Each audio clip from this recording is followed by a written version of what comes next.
news for June 28th, 2024. I am Brett Burney from appsandlaw.com. And this is Jeff Richardson from iPhone JD. Hey, Brett. Hi, Jeff. Good to talk with you again. And it seems like we have some more discoveries from iOS 18. We knew this was going to happen, once some folks and developers started getting their hands on the beta versions of iOS 18. I don't think it's just a whole lot going on, but a couple of things that you linked to today, Jeff, were great. Wow, Apple seems to be improving the Maps app quite a bit. And this new feature, I'm pretty excited about, actually. Yeah, I really like it. Search here. So when you're in the maps, and I've been here before, I know you have too, where like you're not looking for something at home. You know that you're going someplace. Maybe I'm going across the state for a deposition in a different part of the state or whatever. And so once I'm in that area, like I'm looking around the map and I want to search in that area. And I have to admit, sometimes it seems like it does work and sometimes it doesn't. And the next thing you do, I'm running a search and I'm finding things back across the street from my house. I'm like, no, I'm not searching New Orleans. I'm searching some other place. And so one of the nice features that Chance Miller found in iOS 18 is that when you are sort of moving around the map, if you're just on some area of the map that's not where you're currently located, just above the search bar where you would type in the term, it says search here, just to make it very obvious that you can now search in that area. So if you want to search for, hotels or restaurants or whatever else, you can just, keep yourself in that area that you're looking at. Great function. It seems like sometimes it would do something similar with the current system, sometimes not. I'm glad that Apple is making this explicit, very useful. It's a great improvement that they frankly should have done years ago.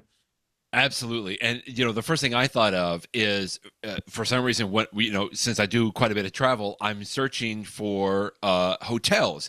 And sometimes I'm like, okay, well, I could do it downtown or I could do it maybe, 5 miles out of downtown. And so I'll move the map around a little bit, right? Usually on the hotel websites. And it's like, it gave me the initial like downtown searches, but then I moved just a little bit to the east or west or whatever. And like, I want to search here. Like I want to search right there. Like you gave me the downtown options. And now I want to know some of the options in the other places. And some of these sites will have a search here, like in other words, refresh the search. And so when I saw this today that you linked to, I was like, yes, thank you. Like that's cool. To me, that's just intuitive. It's something that should be, I think, on pretty much any maps. And the same thing, by the way, like if I'm searching for a coffee shop, I'm like, okay, here, but I'm going to go to this office over here, a couple of miles to the north, and I want to search right there for that kind of thing. So thanks for doing that. Yeah, and I think one of the big improvements there is just to make it very clear. Search here, just to make sure you know exactly what you're doing. You are searching right here, make it perfectly clear. I love that. Another thing you linked to today, which this is really on the high end of the geeky scale, I think, Jeff. iPadOS 18 adding support for formatting external drives. My first thought on this, Jeff, was, wow, if you're not of a certain vintage, maybe perhaps like you and I are, Jeff, I don't know if anybody even knows what we're talking about here when you're formatting external drives. We used to do this, way back in the day for like floppy drives, right? Or even some USB drives. And really this comes into play if you're, erasing a drive and then you're reformatting. And sometimes it only depends on if you're reformatting it for a drive that works on a Mac side versus a Windows side. But why don't you explain a little bit more to the kids, as it were, what we're talking about here? Yeah, I mean, the modern operating systems for the Mac, the iPads, the iPhones, they can read lots of different formats, but you get different functionality. Obviously, if you, some formats only allow a certain character length for file names, and some will recognize upper and lowercase and others don't. All of those are just geeky little details, but the real key is by adding this capability into the operating system, it just allows you to be more sophisticated. I have a theory as to why Apple's doing this very specific one, and I think it's because, Apple has, they now have this version of Final Cut Pro for the iPad. The Final Cut Pro version 2 for the iPad has just come out. There's some other ones, I forget what the competitor's called. Is it Adobe Premiere, maybe? There are other, when you're using an iPad to do video editing, especially with 4K and increasingly as we move towards, spatial computing, it'll be even higher. These things just suck up space. So Yeah. much so Yeah. that, when you look at an iPad and you see that you can get an iPad that's a terabyte or even more than a terabyte, you're like, who would need that much space? Well, the only people that really need that much space are people working with these huge videos. And in fact, when Right. you're working Right. with huge videos, even the onboard space is not nearly enough. You need to connect external, hopefully very fast SSD drives. And so I think that this is what this is about.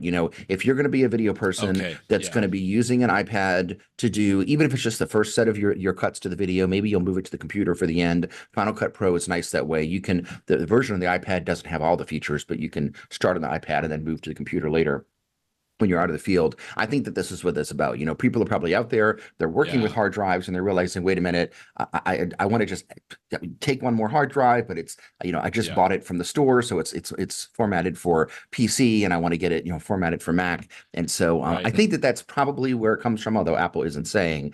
But it goes to the bigger picture of it's moving the iPad more to be a grown-up computer, which is what I Exactly. want. Yes. I love the fact that the iPad is not a computer, unlike the approach that Windows has sort of traditionally taken with the Surface and stuff like that.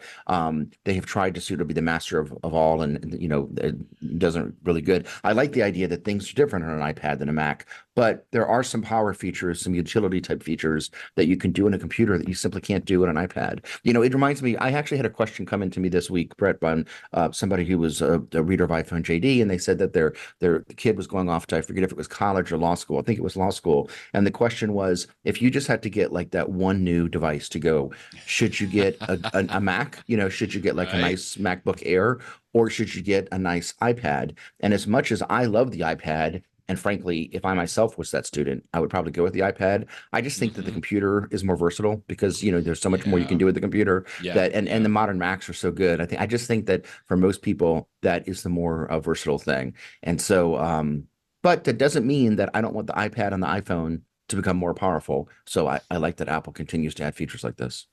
It just, to that point, it just seems like, you can go almost like 98.7% of the way Right. with an Right. iPad, right? And then it's just that tiny little thing, that one little scenario where you might need to switch over. For example, I use my wife quite a bit as an example. All she uses all day long, every day long, Jeff, is an iPad Air. I think I got it for her maybe about a year ago or so, but before that, she's had 2 or 3 other iPads. And that's what she uses for the vast majority of everything she does.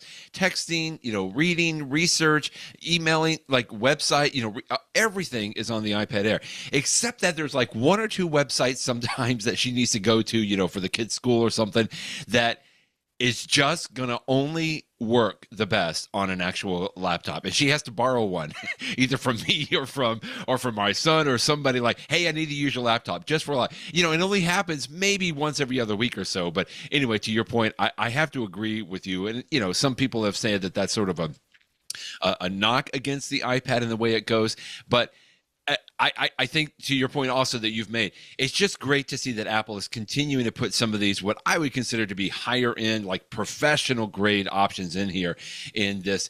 I mean, I still run into folks all the time, Jeff, that don't even know the iPad, and the iPhone too, for that matter, can even use a USB thumb drive or an Right. external Right. hard drive, right? And that's been in there in the Files app now for a while. And I tell people that, and they kind of look at me like, what, are you crazy? Like, that's ridiculous. But, it's just it seems like it's incremental moves toward a more professionally, based, comprehensive computer system, the iPad, that is. But anyway, it's good to see this. I think like you said, it's going to be for a very slim, narrow area, scenario where this is going to be useful. But I'm glad to see that it's in there, because to me, it just kind of pushes that dial just a little bit more. Well, even if you're not on iOS 18 yet, and I don't think most people listening should be yet, unless you're a developer, you can still take advantage of some great tips on the iPhone. I saw this headline earlier this week too, Jeff, and we always enjoy these. How many tips in these articles do you already know, or how many did you not even know? This is from CNET this week. The hidden button on the back of your iPhone. Didn't know about that one. And 22 other settings that you can customize. What a fun list to go through. I always like to scroll through these.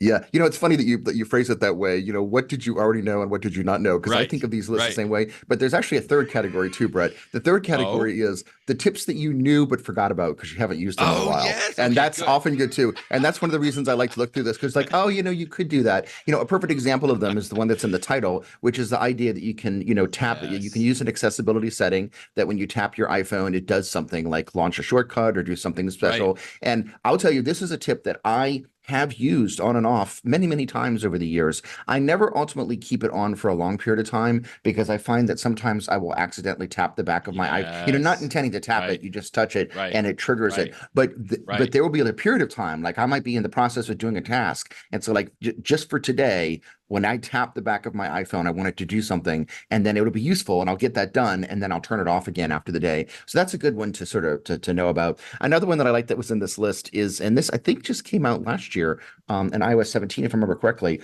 but it's this idea of live voicemails, so that Oh as somebody yes. is leaving you a voicemail, you can actually see the text of what they're saying. It's just like the old days of monitoring an answering machine and then picking it up if you want to talk to them. I Right. use this one a Right. lot. I'm sitting here at my computer at my office right now, and as I glance down, I am looking at my iPhone, which is on my little a stand, so it's being Right. charged right now. And right now, it's just showing me the time. But if somebody calls me on my cell phone, I will see on my iPhone screen, the message, like, do you want to answer it? And Right. oftentimes, if somebody's calling my cell phone during work hours, it's usually not somebody that I want to talk to. And or sometimes I don't know who it is. It's just like a random number. And so I will just Right. tap Right. that Right. button on it to send it to voicemail. And then I like that as I'm sitting there sort of doing my work, I can sort of glance. And sometimes it'll be a telemarketer. And so as soon as I send them a voicemail, they'll just hang up. But sometimes it's some service person that's just calling me. I just didn't recognize the number. And then as I'll see, the text on the screen of, we're calling to reschedule your appointment for the dentist or whatever it is. And I'm like, oh, okay. And I'll either just look at it and then know I want to call them back, or you can just pick up the phone and start talking to them. So Right. live voicemail is a good feature. And if you're not using it, it's worthwhile if you have your iPhone in a position where you can just sort of see it. So there's some other good tips in here too in the settings, but it's like I said, it's always nice to sort of scroll through these. Anything jump out at you or? Well, I'm just going to quickly go back to the back tap on this Yeah. because, like you said, this is something actually that I use almost every day, Jeff. Oh, But I really? just Okay. don't. I don't even think about it. But here's the thing. Here's the quirk about this. Unlike you, I remember I found a neat little tip, probably about a year and a half ago, maybe 2 years ago, Jeff, and it was I triple tap on the back of my phone to instigate a shortcut that basically pulled my AirPods onto my phone. In other words, if they were connected to my Mac or my iPad, right, I would do Hmm. a triple tap to start that shortcut that pulled it back. And that's the only thing I've ever used it for. In other words, I'm looking at this thinking, wow, I'm just really lacking in utilizing some of these tips on this. But by the way, this back tap, you can do a double tap, and just like what you said, Jeff, I tried to use the double tap and turn that on, but then I quickly turned it off because just like you, every time I almost that I would find that I would set my phone down on a table or something, the phone Hmm. would think of it as a double back tap. So I went to the triple bit tap because I found that didn't, get instigated, quickly like the double tap did. Yeah, good Anyway, point. it just made me think, and it's like I haven't visited this back tap option here in a long, long time, and it might be worthwhile to go in and try that. But that's a great tip, by the way. I love that because I like to say, like, don't switch automatically between my Mac and my iPhone from my AirPods. And so Right. what I would do is I would use that back instead of having to go through all the Bluetooth menu. I would just use that triple back tap, and then and that was good. I think there's some other quickly good ones in here. Add features that can be used when your iPhone is locked. I tell people, I think we've talked about this before, go in and look at those, what features you do have turned on and what you don't, because I like to lock it down, truly lock it down when my iPhone is locked. I don't want people to get into, the today view or so. And there's some really ways that you can customize that. And to me, that's worthwhile looking into that and making sure that people, that you're comfortable about that. I even like this, how to how to change your default email app or your web browser. I know for me and you, we've talked about, I still like using the Safari app as my default web browser on the phone, but I know both of my kids, they use Chrome all the time. So they have actually gone in and changed their default web app or the default browser into Chrome, which they like. So anytime they tap on a link, instead of it opening the Safari browser, they go to Chrome browser. And to each his own. And it's just good to know that you can change that. I remember there was a time when Apple didn't allow you to change that, Jeff, right? Right. And so Right. once they open that up, and then again on the email app, you can change that as well. If you have Outlook or Gmail or something like that, you can go in and change that. So to me, just like you said, that's great. I like the third category, Jeff. It's like, hey, read through this just to see the ones that you may have known once upon a time, but now you can remind yourself about them.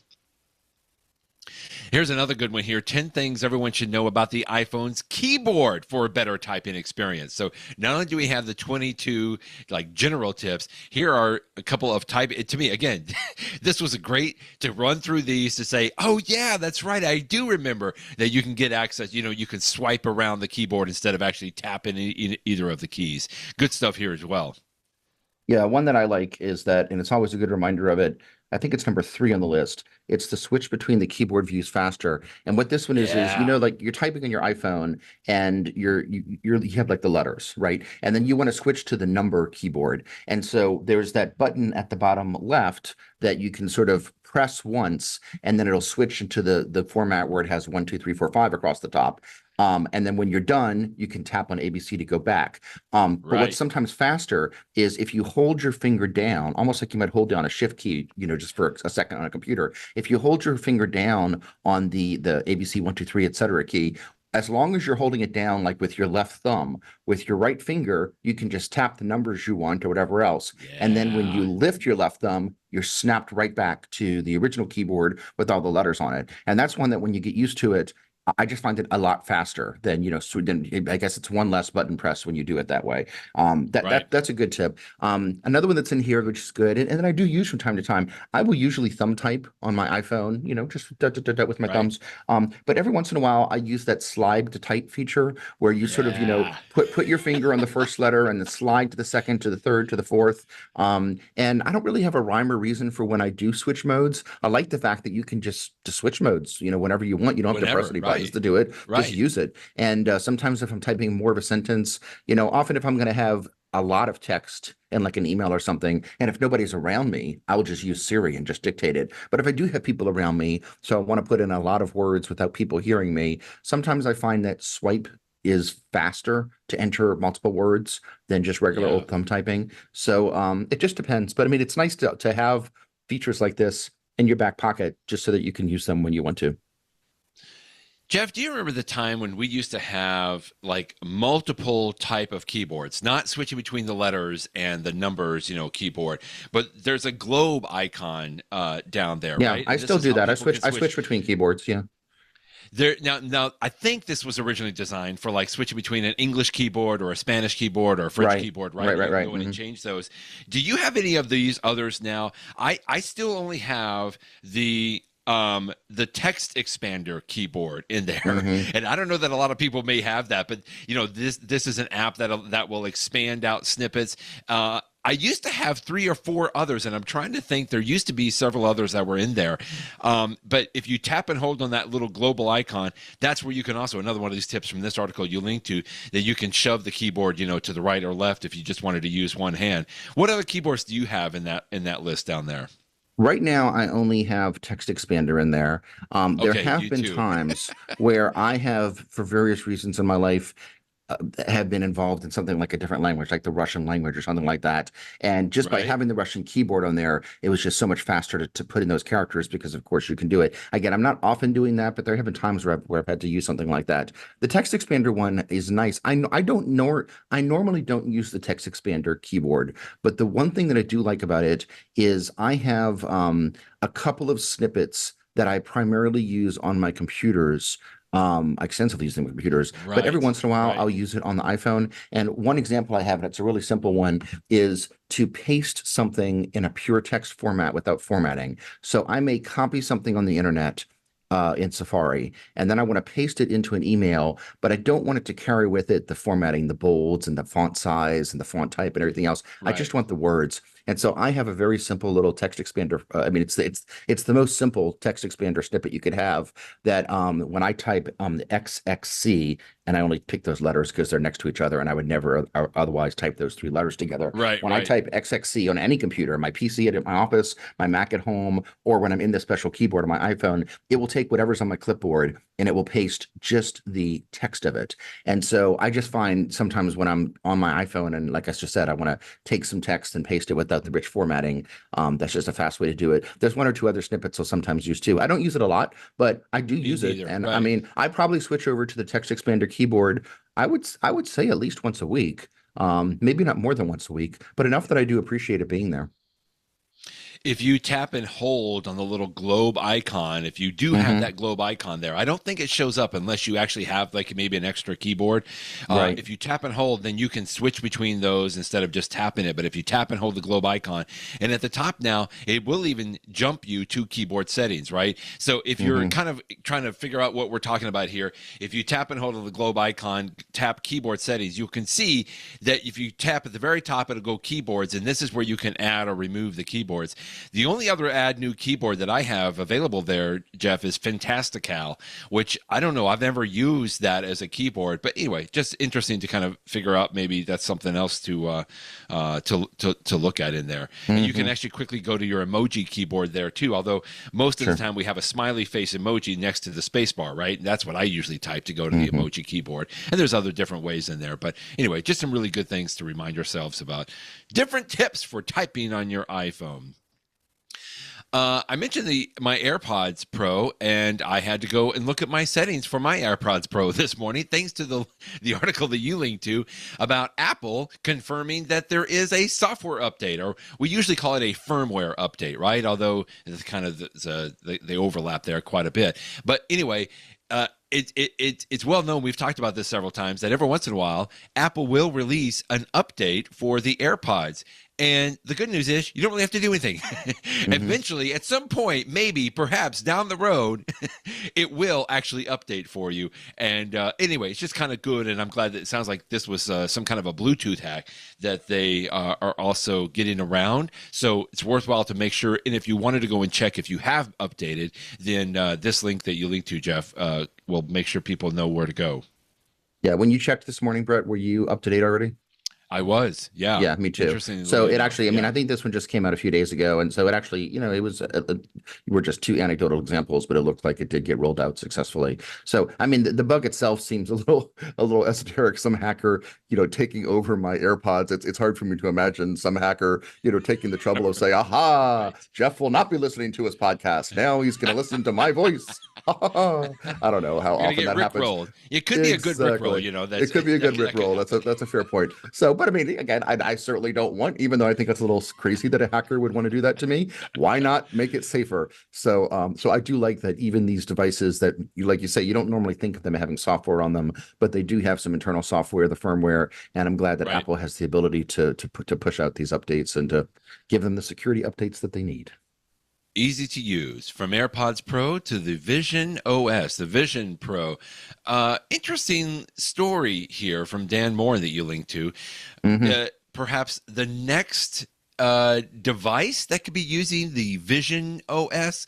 Kind of interesting here. Always enjoy, seeing what Dan's thinking about a lot of times. My My guess, I think the reason that he probably wrote this story is you and I don't talk about rumors terribly often on the podcast, but there Right. have been some rumors in the last week or two of, and I forget who started it, but somebody's saying, "Oh, Apple's not going to, they were going to make a second generation Apple Vision Pro, and they've abandoned those efforts, and now they're going to do something else." And I mean, first of all, these people don't know what they're talking about. I mean, they're trying to piece together tea leaves from people that Right. so the chance of these being correct are very small percentages. Having said that, if what you're telling me is when Apple comes out with their next Vision OS device, they don't want it to be what they're currently selling, which is a very expensive high-end product, but instead they want it to be a lower cost product.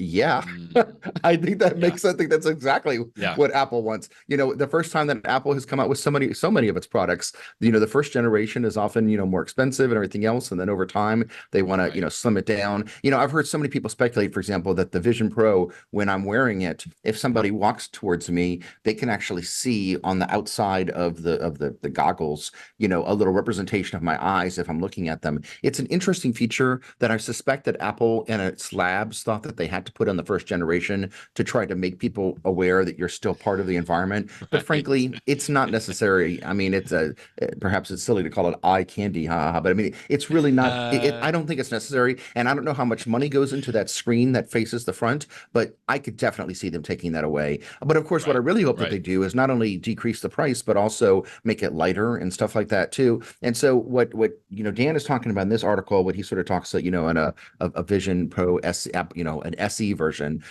That they may not literally call it an SE, but Apple has the SE for the Apple Watch and the iPhone. It's sort of a stripped down, less expensive, less features, but more popular, hopefully, version of it. And I absolutely hope that they are doing that with the Apple Vision Pro. They, take what they've learned, figure out ways to make them less expensive, take out some features that aren't quite perhaps necessary, but get it in more people's hands. So ultimately, Yeah. I suspect that they will be doing some of these things, and he has some good ideas for how they can do that. In your eternal quest to find additional content for your the Vision Pro for you to watch, I Yeah. like that you linked to today to this. We've talked about the Juno YouTube app. I think MacStories reported this, Hmm. a while back, and talking about there's no native YouTube app for the Vision OS for the Vision Pro right now, but this Juno app looks like it's been doing pretty good. But you got to have the content on YouTube as well, right? Yeah.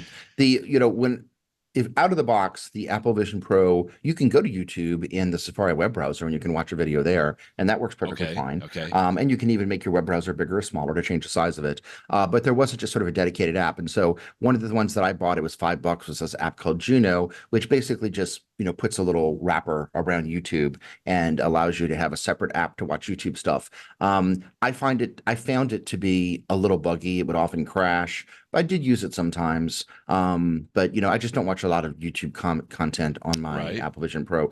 So then I sort of had set Juno aside for a few weeks until it was just this week, maybe even just yesterday, that they came out with this new version of it, which supports 360-degree videos. And I'm like, well, this is interesting Yes. because, as you said, Brett, I'm always looking for more immersive video. The stuff that Apple has released is so good, and for me, uh, the big thing that this taught me when I was playing with it last night is that although there is 360-degree content on YouTube, you know, it doesn't compare. I mean, I didn't realize how good Interesting. the Apple stuff was until I saw this, and I'm like, oh, this is what people have been looking at so far. Because if this is what you think 360 content is, boy, you do not know. I mean, the Apple stuff is Right. so much better. I mean, when you're looking at this Apple stuff, you feel like you're there. I mean, it is so realistic, it's so crisp, it's so high quality. That you are honestly tricked into thinking you're there. This stuff, on the other hand, it almost feels like, I know technically some of it's 4K, but of course it's 4K with the whole thing around you. It Right. almost Right. feels like you're watching old standard definition content. It's grainy, but if you're going to put that aside, if you're going to say fine, it's not going to look realistic. It's going to be what it is. A lot of it's more cartoony than anything else. Is there something, you can still have interesting content that's 360. So I'm glad that the Juno app is available. I linked to one little silly show called what is it? Te- Teleportailed, teleportailed. Yeah. which is something I found. It's only like a 5-minute video, and it's just it's a little comedy sci-fi sort of thing. I mean, it's worth watching. You can watch it just on your regular screen if you want, and you just have to manually scroll around. But when I watched it in my Vision Pro, it was fun that as I'm watching this very Okay. short little story, I could follow the characters and turn my head and see around, and the quality of it wasn't great, but the humor still worked. That was interesting. So I may play around with this some more, and then I suspect I'll get bored with it again, put it to the side.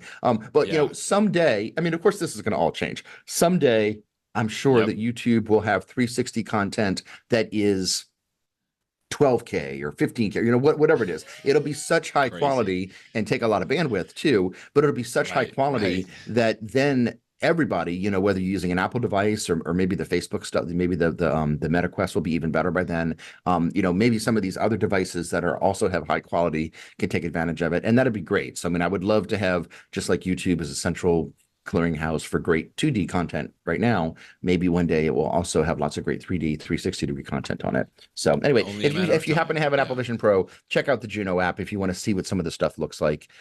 It's a little interesting. So it just is going to take time for the content to catch up with the hardware then at this point, which is kind of silly. I mean, I feel like sometimes the content has been there and the devices. Anyway, like you say, it's only a matter of time. It's going to catch up. And I think leading it, of course. Yeah, go ahead. Yeah, I was going to say one more thing on that. When we watched the Apple keynote, how many weeks ago? Just a few weeks ago. There was, sometimes when I'm watching something streaming on my device, I will see something and I'll quickly take a screenshot. I was like, oh, I might want to go back and look at that again in the future. And I took a screenshot of this one part where they had some of the immersive content for the Apple Vision Pro. And as I'm looking at it again right now on my iPad, some things on here has been out for a while, like Alicia Keys' rehearsal room and the parkour adventure. But I'm also seeing on here wildlife rhinos that has not been released yet. Elevated in Maine that has not been released yet. Something called Submerged, Adventure Ice Diving, some concerts for one.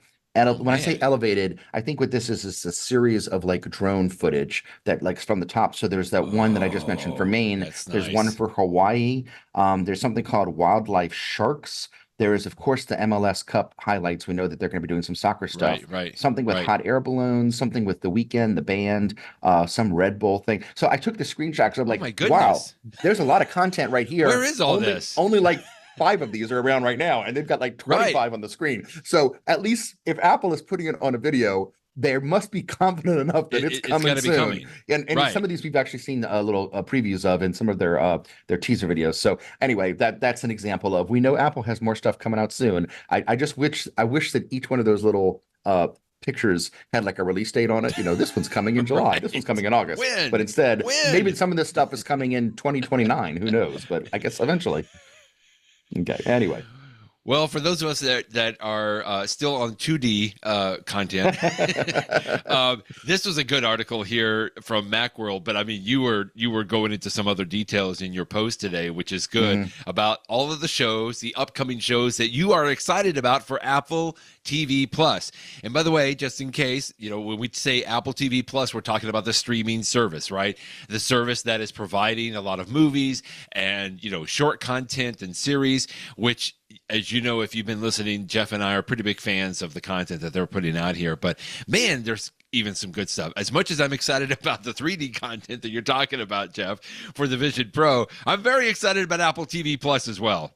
It is. And it could not come at a better time, because we're at a stage right now where it amazes me that some of the traditional powerhouses, like example number one is HBO. My entire life, I grew up with HBO being the premium channel. I mean, it was the premium cable channel in the 80s, and then in the 90s and the 2000s. I mean, so much great content. It was almost like if HBO has, it's going to be good. And through, again, I'm not a business person, but even as an outsider, it seems obvious to me that what has happened with Max and Warner Brothers and HBO, they have given up some of the shine that used to be HBO. And it's not just them. I mean, Showtime on Paramount. I mean, I think they're shutting down the Showtime brand or something like that. I mean, all of this stuff's what Paramount Plus. It's such a state of chaos in the streaming world right now, that it's nice to see at least one company, Apple, that is just chugging along, coming out with great content, and it gets better and better and better. And not every one of their shows is great.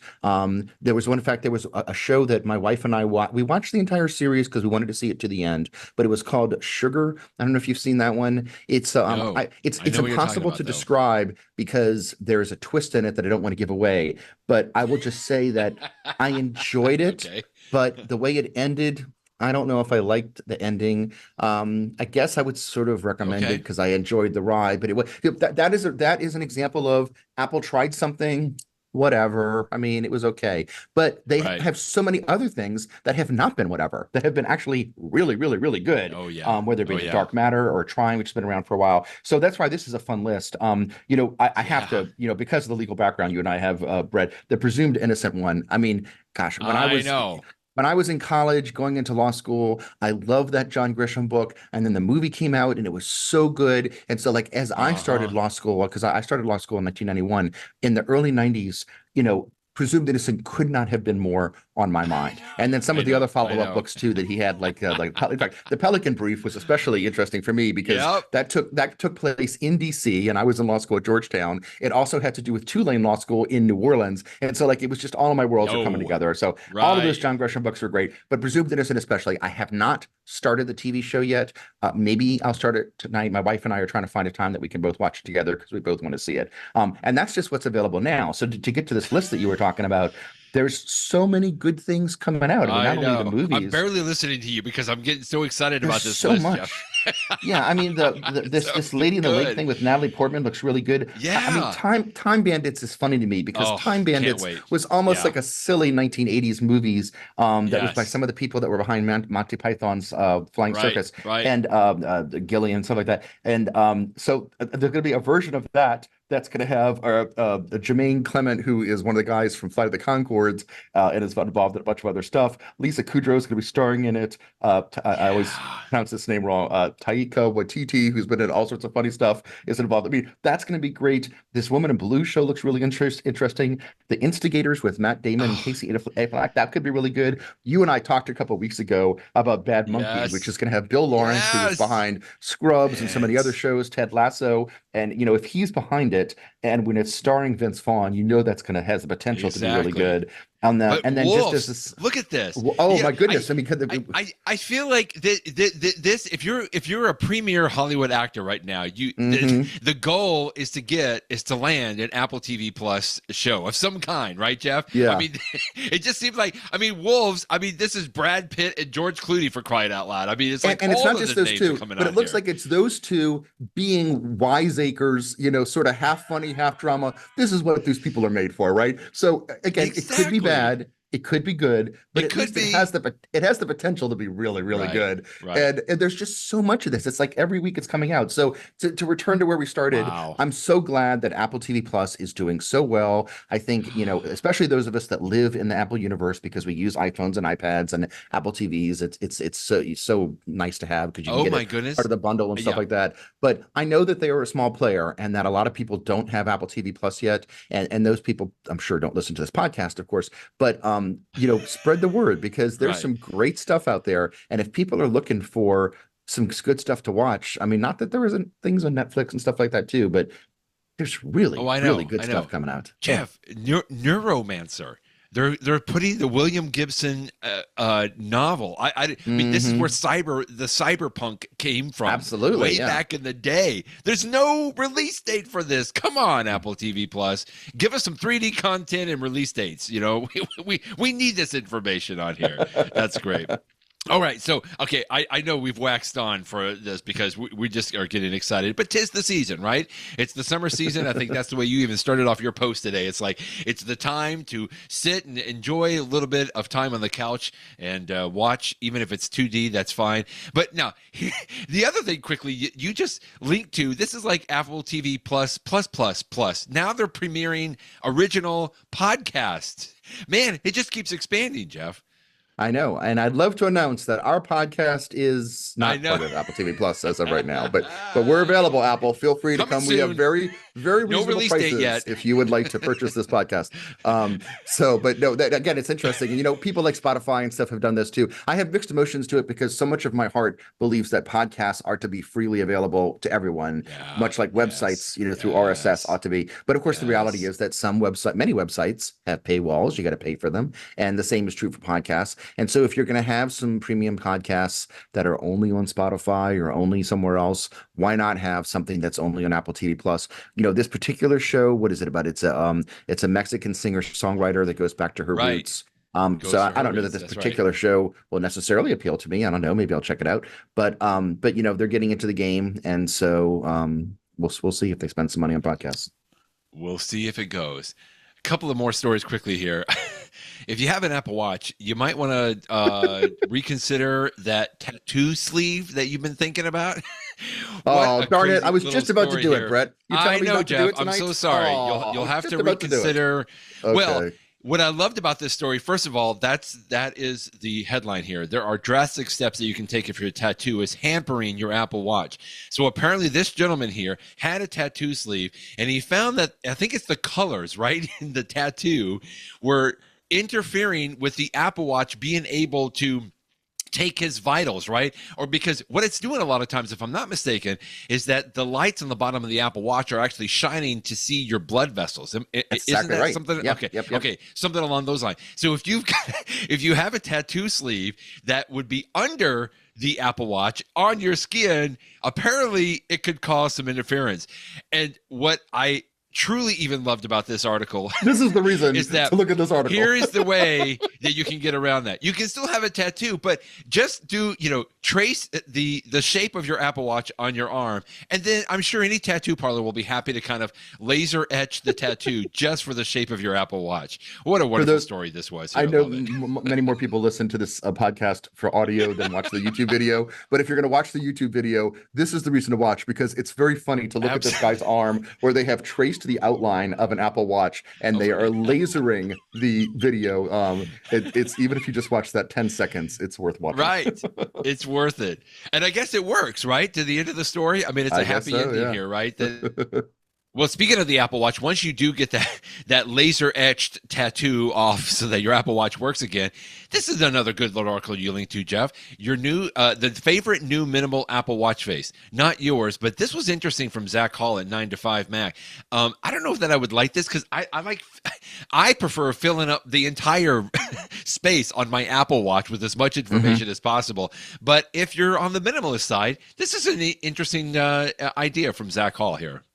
Well, the nice thing about the Apple Watch is that you can change Apple face, the watch face, so easily. And although normally I'm like you, Brett, I like to have some good information that's useful to me. Sometimes I will be like out at a party or something like that, and I just want to put something interesting looking on my Apple Watch, just because my watch face is always on, the model of Apple Watch that I have, and so I will be putting something on there, not necessarily because I'm going to personally be using it, but it's just sort of like a fashion thing, like just what is my watch going to look like right now? And in those circumstances, normally, for example, I use a digital display, but in those circumstances, I might switch to this white face right here, which has more of an analog display, just because it looks a little bit more professional. So the one that Zach Hall shows in this post, it's the same thing. It's not, it's less usable because 2/3 of the watch face is blank, but it does have a certain style to it. I mean, I'm not saying you can, have your own subjective opinion as to whether you do or don't like the style, but it's a very minimal watch face. And the way that he achieves this effect is he's using the photo's watch face, but he's having a completely black image for the photo. So much of the watch face that normally would have your dog's picture or a picture of a mountain or whatever, or a picture of a family member, it's just completely black and blank, and then just has the time to the left. So when I first saw this, I'm like, wow, you can do that on an Apple Watch, and yeah, you could. It's interesting that we don't have the ability to truly customize watch faces, and yet you can sort of hack the current limited options in ways to come up with something interesting. So bravo. I like this. Again, similar to, I think, what we were talking about earlier, like I get something that works for me and then I just leave it, and I don't really explore very much. I know I've got a variety of watch faces that I can swipe back and forth on my Apple Watch, and select and change from, but I rarely ever do that, Jeff. I don't know why. I like your approach. It's like, hey, if you're at a party, or you mentioned that, in some cases, if it's around Mardi Gras time, you have a Mardi Gras watch face that you change into, or, if you're at your daughter's basketball game, you change your watch face into the colors of the sports team. I don't know. I don't swap back and forth all that much, because I have one that I kind of get used to. I like the way it looks. I know exactly where I need to look for the information that I need. So anyway, I feel like I'm not taking full advantage of that you can swap back and forth. But the fact that you can customize it, I just don't think about that very often. So I'm always excited when you link to stories like this, because I think it's interesting. We talked about this a few months ago, Brett, that there was a recent change. I want to say it was in the last version of watchOS that they brought back the feature, and you have to turn it on, that you can just swipe your finger across the face to switch. Right. And I like that feature, and I have it back there because, like you say, I actually do switch my watch face quite a bit. I have the normal one that I use with some information on it, but I have another one that's got lots of weather information. I've got the one that I just showed that's analog. I've got like the Snoopy one, which although it's very silly and I never keep it on for a long It's period of fun. time, sometimes on the weekend it just makes me smile. And so I actually, and another one I've mentioned before is this one that has the super, super big numbers on it. That if I'm Yeah. outside, I forget what Yeah. Apple calls that one, but if it's super bright outside and yet I still want to be able to glance down and see the time, it's got no complications. It's just got the big numbers on it, Right. and I like Right. that one. So I mean, there's at least a half a dozen watch faces that I do use regularly, and a whole bunch of other ones that I switch to from time to time. So I do like different watch faces. I remember when that Snoopy watch face came out, I went and showed it to my wife, and I'm like, I think you're going to enjoy this. Just try it and see. And she hasn't changed it back, Jeff. It's like she loves it so much, and she still giggles at it because that is such a unique watch face. We talked about it when it came out. Like it's not just one little animation. I mean, it's a There's tons of them. variety Yeah. of dozens and dozens of animations, and so she just loves every time that she looks at the watch. It's like a different Snoopy and Whistler are doing something a little bit different, and it just gives her a little tiny pleasure throughout the day, which is nice. Speaking of customizing interfaces, now that you do the Apple Watch, here's our last story today, which I think is great. I don't even know this company. I think they're a design company. I think it's called Black Box, right? They know that Apple announced, because we talked about this too, that CarPlay is going to be not just the little box that we know maybe on the side of your screen, but there are going to be some vehicles, hopefully still, that will allow you CarPlay to show across the entire dashboard. In other words, it can Right. take over the entire dashboard. One time I was in a rental car not too long ago, a few months ago, Jeff, and we did this, and it was spectacular. I loved it, and like I've been wanting to get back to that, but that takes a lot um, inspiration on the car manufacturer, I think, to actually do that because they like to have their own. But what a fascinating little story and video that you linked to here today. Yeah.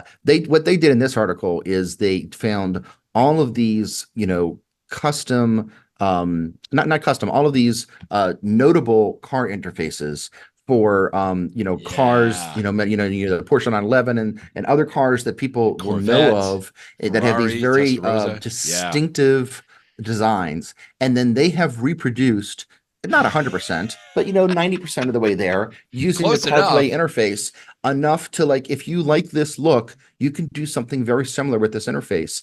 And I think that it's really cool what they've done. So Until I cool. saw this video and the pictures and the web article that goes along with it, I did not realize that you could have so many different looks in CarPlay. And on the one Yeah, hand, it makes me excited because it's like, wow, this would be pretty cool if I could play around with some of the stuff in my own car. At the same time, I know that at least for my car interface, I'll probably just stick one thing and stick with it so that things are familiar right. where I know where they Yeah, are. just like But we I know that my talking. son, on the other hand, he would love the ability to change all this stuff. And yet at the same time, I have to admit that when I see how different interfaces can be, it reminds me why I suspect many car manufacturers are reluctant to give up this control to Apple, because they may think, for my car model XYZ, the Right, manufacturer of the car, want to control what that dashboard looks like so that it is the iconic look that people associate with me. Versus if you totally give up right. control to Apple, then your car by definition will never have an iconic look to it for its Yeah, dashboard, yeah. because there will be no look because people are controlling it themselves. So, it's an interesting, I don't know what the right or wrong answer is on that. And I understand why they're having some pushback. But for those cars that do decide to go the Apple way, this is sort of interesting that it shows the exciting possibilities. I didn't get to watch the entire video, but just the little bit that I did. If you're at all interested in anything from like a designed interface, and instructional approach, that it's fascinating. Like just to understand, like I mean, we're talking about dashboards that are like years ago, right, in the 80s, Mhm. and so just kind of having a thought process of what goes in and how it's designed, and even the font phases and stuff, just really fascinating on some of this, and a little bit of a walk down memory lane too, which is kind of fun. I think this is one of my favorite. I put in my background here. This is the Corvette option that they had, the Corvette C4 from 1984, which at the time was just so futuristic looking, right? We hadn't seen anything like a digital dashboard, I think, when that came out. It's still just really unique. Anyway, it's just a fun little video, so thanks for linking to that today. Appreciate that. In the know. In the Um, know. I got a quick bonus one here. This was my Father's Day gift, Jeff. I wanted to show everybody, and in fact, I'm drinking my coffee from it today. If you've got somebody in your life that is a Lego fanatic, and I grew up, I'm sure the same as you did, Jeff, with helping your kids understand the importance of Lego. This was my Father's Day gift, a Lego upscaled mug. I like that. It literally is like the old coffee mugs that the Lego people use, the little tiny Lego people, just upscaled. So that I could actually drink my coffee out of my own very own Lego mug. I love this. If I remember correctly, Brett, a year or two ago, your pick of the week was another coffee mug that your kids had gotten you, and it was That's like right. some There's like a theme. futuristic Bluetooth. It controls temperature. Oh, yes. And yeah, what's the manufacturer of that? That was the Ember mug. Ember. EMBER, So that was like Ember one mug. end Yes, of sir. technology was the high tech, exciting, and then today we go to the other extreme to the children's coffee mug that you use when you play with your Lego characters. I love that you go the range, Brett. I'm Sometimes a child you're inside. there you go. I love Sometimes it. you have that childlike innocence, and sometimes this coffee mug is funny because it It's really does great. look exactly like the ones that the little Lego characters The would little hold Lego from Lego little people mini had. figs Exactly. and stuff like that. I miss the days when my kids were really into Lego and used to play with this stuff because I have to admit it was sort of fun for me too to play with them. I'll send That's you a great Lego tip. mug, Jeff. Okay, There so you you can go. relive. All right. So my real tip for the day, though, I was at a conference last week, and I was just flabbergasted that I did not know that this tip existed. You're at a conference, you shaking hands, you're doing networking, you're handing physical business cards. And I guess I was trying to do this to one person that was quite a bit younger than I was. And they just kind of looked at me like, I don't want your business card. Let's just connect over LinkedIn. And I'm like, oh, okay. Mhm. Do you want me to email you my LinkedIn profile, or I'll look you up on LinkedIn? And he's like, no, just pull up your app, your LinkedIn app, because I had my phone obviously in my hand. Mhm. And I went into my LinkedIn app. And if you tap at the very top, there's a search bar at the very top of your LinkedIn app. And when Okay. you tap in there, to the right of that little search box, there is a little tiny QR code symbol Oh up yeah, there. look at that. There is. Tap on that QR symbol right there. Mhm. And what happens is that it Huh. actually brings up a QR code that somebody else can just scan on their phone, and it takes them right to your LinkedIn profile. Wow. I know. And there's also, if you look at the top of this, once you tap into that QR code, there is two tabs at the top. One says my code, and that's where the QR code, and the other is scan. Mhm. Yeah, exactly. There you go. So people can scan that. Now, if you tap on scan, that will open up your camera. And so if you haven't given LinkedIn the permission to access your camera, it'll ask you for that. But you can just tap scan right there and scan that QR code. But even if you're not in the LinkedIn app to scan, you can just use the camera app on Sure, iOS yeah. or Android. And here is the link. I'll make sure it's in the show notes. It works on both the iOS app and the Android app. It was just such a brilliant way. It's such a quick way, Jeff, that today this is like an easier way to do networking. And even if you do hand a business card, at some point you want to connect with somebody over LinkedIn. And it was just such a brilliant way. I started doing this with everybody. I'm like, hey, let me scan your LinkedIn code. And here's mine. And it was just a much, much easier way. There are a myriad of apps that we've talked about, Jeff, in the past, that give you a LinkedIn. You can, so it'll send somebody like your business card, or you can, immediately send somebody your contact. And of course, with Apple devices, you can tap today and you can share your contact.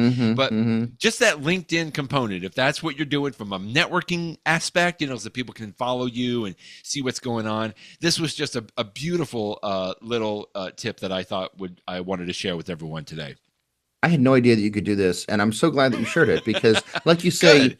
there are many ways to share contact information, and I have even seen over the years many, many, many like third-party apps that purport to do something similar, Yes. but like the other person's not going to have the app and everything else. It's just sort of, but this is good That's because it. Exactly. the type of people that I am likely to want to share a business card with, sort of by definition, that is the circle of people that are really likely to be on LinkedIn. For me, it's going to often be Right. other attorneys, it's going to be some Right. clients, it's going to be some witnesses, expert witnesses. That universe of people, I suspect that they're all on LinkedIn. And so even if they don't have the app, they certainly understand what a LinkedIn contact is. And so like you say, from their standpoint, they can either use the LinkedIn app to scan it, or they could just use the regular camera on the iPhone. So that this is really cool. I'm going to use this. Yeah, This is and by the way, you can There's a couple of options there. You can share the code, so you can text it to Uh-huh. somebody if you needed to, so they're not scanning it right there. And then you can also save it to photos. So it's a good way to, like, if you Oh, save it yeah. to photos, you can post it into like a PowerPoint slide or something like that, right? So people in the audience What can a do that. clever idea. Which, yeah, I know. I'm going to start doing this because, and again, to your point, to underscore that again, the iPhone share your contact is really cool. I love doing that, but what if the other person doesn't have an iPhone, right? They have an Android. In Uh-huh. other words, it seems like LinkedIn is sort of a low common denominator. So you don't have to worry about which app do you have, what kind of a phone do you have, that kind of a thing. It's like if everybody's going to have LinkedIn, typically in a professional networking system, then it's just a great way to be able to share that really quickly. Very cool. Very cool. Okay, so my app is my tip of the week is it's going to sound a little bizarre, and to a certain degree, it's sort of like a bar Okay. bet type thing. But there actually is a useful tip here Ooh. at the very end. And so my Okay. tip has to Can't do, of wait. course, Brett, with the year 1582. 1582. Do you remember Oh, what you were doing back in oh, 1582? So, lovely year. here's my tip. If you want to go on your Okay. calendar to the year 1582, if you use the built-in Apple Calendar app, you can scroll, like you can go to years, you can scroll, but it's going to take you a long time to scroll, right? You Okay. use Fantastical on your iPhone, don't you, Brett? I do. Okay, Yes. so I'm going to ask you to do this right now. Open up the Fantastical app. And one of the nice Okay. things I like about Fantastical is if you press your finger and at the very top, like mine says June 2024 at the top, if I press and hold down on that for just a second or two, a little date scroll wheel comes up. Did that just happen for you? If I'm you hold doing it down, right. Okay. I'm okay. sorry. Where am I holding down So again? at the very top of the top left of my screen, where it says Yes. June 2024, and I'm just looking at a Yes. calendar, if you just hold your finger Yes. down on the words June Got it. 2024, I'm you'll there. have a Yes, little sir. date thing. Got the And from scroller. there, you can scroll the year, and you can actually scroll pretty Whoa. quickly. I find that this is a very quick way to go back in dates. And so if I ask you to go Oh my all the way goodness. back to I'm the year I'm 1582, in the okay, 1600s. Okay, here I okay, go. I'm so if almost you go all there. the way back to 1582, which takes a little while to do, and I find that I'm when I there. use your year, and then once you're in the year 1582 for your month, change your month. You can leave the day whatever you want, but change the month to be Okay. Okay. October. So you want to be October Over. 1582, and then once you're there, hit Okay. done at the top right. Now I find when Done. I do this in Fantastical, sometimes it works immediately, and it did for me just now, but sometimes it won't, and I'll have to do it a second time, and it always works the second time Okay. for me. Did yours work the first time? Are you in October 1582 right now? I am. Okay. Yes. Do you October notice at the 28th, top of the days? 1582. So Monday was the first, right? Tuesday the Right? second, Wednesday the third, Thursday the fourth, and then what comes after third? What comes after Thursday, October 4th? Thursday. Oh, let me. And then it Oh, goes Thursday. hello. It goes from Thursday, I'm October 4th skipping. to Friday, October 15th. And I'm like, what? Yes. Why did we just skip 11 days? And so this How is did the we silly miss little, those days? exactly what happened all those days. So here's a little funny historical thing.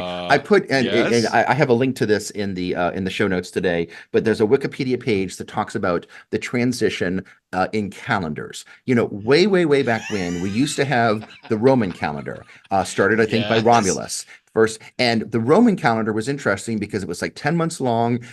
Oh Sometimes my different Roman goodness. leaders would just declare a year to be longer or shorter. Like if they Right. wanted some of their friends to stay in office even longer, they would just declare the calendar to be So longer or weird. shorter. So then that was changed by Julius Caesar, who came with the Julian calendar. And the Julian calendar was the first calendar that accounted for leap days by saying that Right. every 4 years we would have this extra day in February. And that was fine. But the Julian calendar got off over time. And so after hundreds and hundreds of years, we got to the point where days that people would traditionally associate of being like a spring day, you were still back in the winter or something like that. And so the Okay. Gregorian calendar, as this Wikipedia page shows us, which was brought about by the Pope Gregory, I believe, it Right. went into effect in October 1582. And when it went into effect, one of the first things it did was it corrected for the fact that for the last hundreds of years, our calendar had gotten off so that like we weren't keeping up with the sun, so to Right. speak.